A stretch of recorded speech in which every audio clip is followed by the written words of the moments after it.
world, Gervonta the Tank Davis.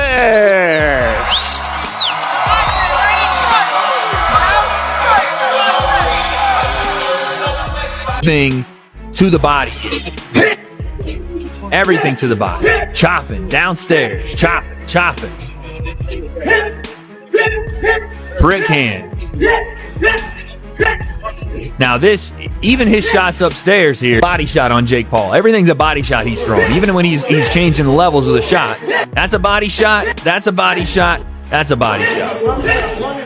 Gervonta Tank Davis, it's my prediction that Gervonta Tank Davis is going to weigh in on the night of the fight against Jake Paul, knocking on 160 pounds. Don't be surprised if he's 157 pounds. Gervonta Tank Davis stunned fans and reporters at the latest press conference for his upcoming fight with Jake Paul, revealing a noticeably bulked up and powerful new physique.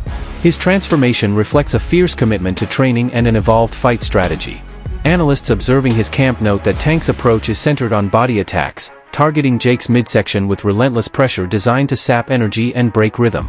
Despite the size disadvantage, Davis's explosiveness, precision, and calculated aggression suggest he plans to prove that skill and strategy can overpower size and height. This isn't necessarily a ton of technique work. It may not even have anything to do with what they're trying to bring to the Jake fight. But when I watch it, I see a guy that's targeting the body. And it's the best thing that Tank could do for this fight. I mean, trying to go headshot for headshot with Jake Paul when he's probably Jake's 7 inches taller than he is. I'm assuming he's going to have a bit of a reach, even though Tank has a kind of freakish reach for his height. I don't think that's a great idea. And again, you're at eye level with Jake's belly button damn near. So you're going to have to be able to land shots right there on the waistline. And it's probably the best idea if you actually want to knock Jake out in this fight, if you actually want a game plan, because again, it's an exhibition, but if you want a game plan to get him out of there, you have to attack the body. Not that it's necessarily going to hurt Jake to the body and he's going to cripple, but it's going to slow him down, or at least that's the idea, is to slow him down, to drop his hands, and that way that we're in the, 6th, 7th, 8th round of this fight, and those hands start to fall a little bit, and Jake's gas tank is being tested, and then Tank, when he closes distance, and he will have to close distance damn near the entirety of the fight unless Jake's just like walking forward the whole time. I don't think that'll happen. Former world champion Shawn Porter has never held back when it comes to praising true fighters, and his respect for Gervonta Tank Davis says a lot. Porter called Tank a dog in the ring, emphasizing his unmatched hunger, grit, and refusal to ever back down. He praised Davis's rare mix of talent and mental toughness, saying that what truly separates him from others isn't just his power, but his discipline, ring IQ, and ability to stay composed under pressure. In Porter's eyes, Tank embodies the essence of a real fighter, one who doesn't just fight to win, but fights with passion, pride, and purpose every time he steps into the ring. And the thing that I really appreciate about Tank is he's a dog. That kind of that what he just said, you can put them earmuffs up and go at it.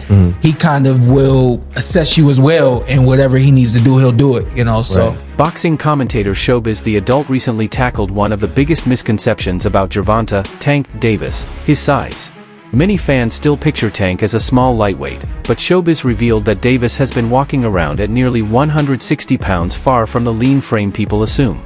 He explained that Tank's build is compact, muscular, and engineered for power, which is exactly why he can produce such explosive force despite his shorter stature. Showbiz emphasized that Davis's natural strength, balance, and distance control make him physically dominant even against larger opponents. His ability to generate knockout power with precision comes from perfect mechanics and conditioning, not just raw aggression. Calling Tank small, Showbiz argued, is misleading, because while he may fight in the lighter divisions, he carries the physique and punching authority of a much bigger athlete. He can yield that type of weight. He's a bowling ball. He ain't a little guy like you guys say. The Tanky Wanky say he's a little guy. But I got more receipts. Do you guys remember 2 years ago against Mario Barrios to make 140? He was coming down in weight.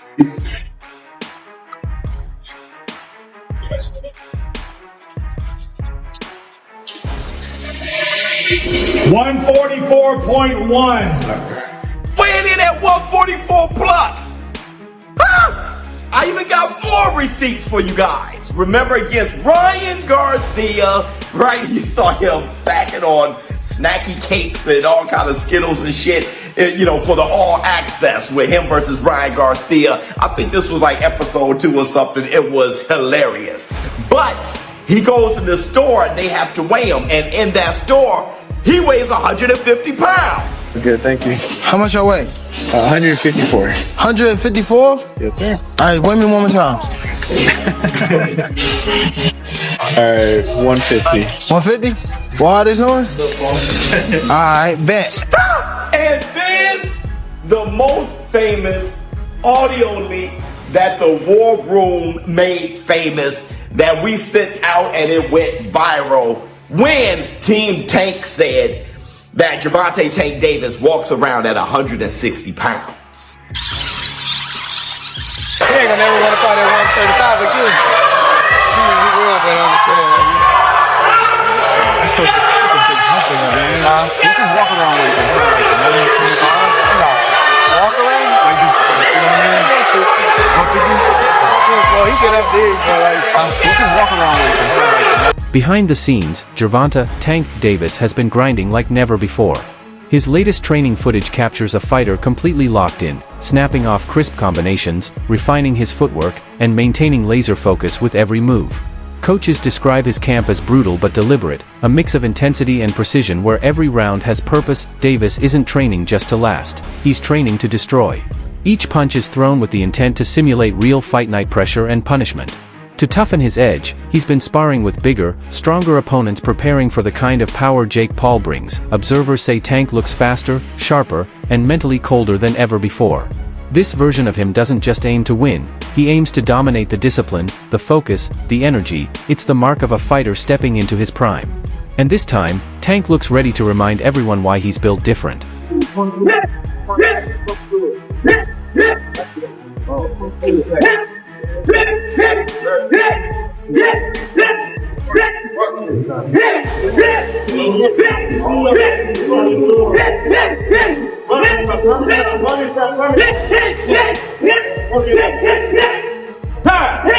While fans eagerly anticipate the Jake Paul fight, Claressa Shields and other boxing figures have voiced concern over Gervonta Tank Davis's recent statements about possibly retiring afterward.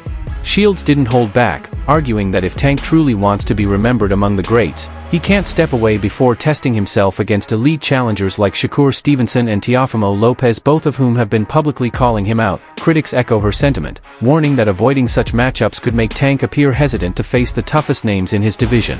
They insist that to cement his legacy, he must prove he's willing to take on genuine competition, not just high-profile crossover fights driven by spectacle and pay-per-view appeal. However, others have pushed back against Shields' take, noting that her comments may overlook the mental and emotional strain Tank has endured in recent years, from legal battles to public scrutiny.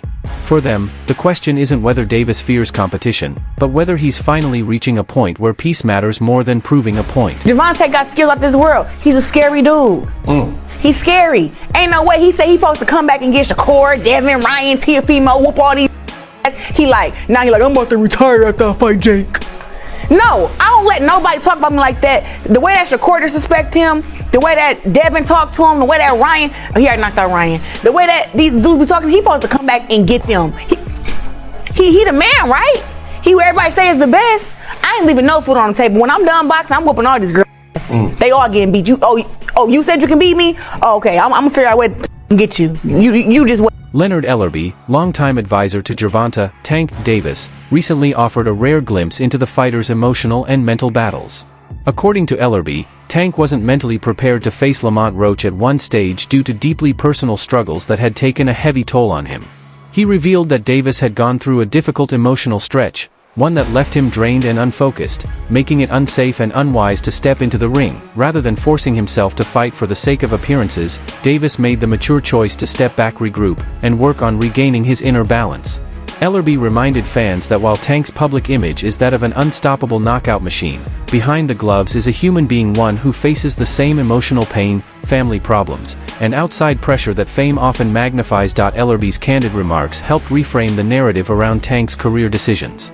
His message was clear: Davis's pauses aren't about fear or avoidance, they're about protecting his mental health so he can continue pursuing greatness on his own terms.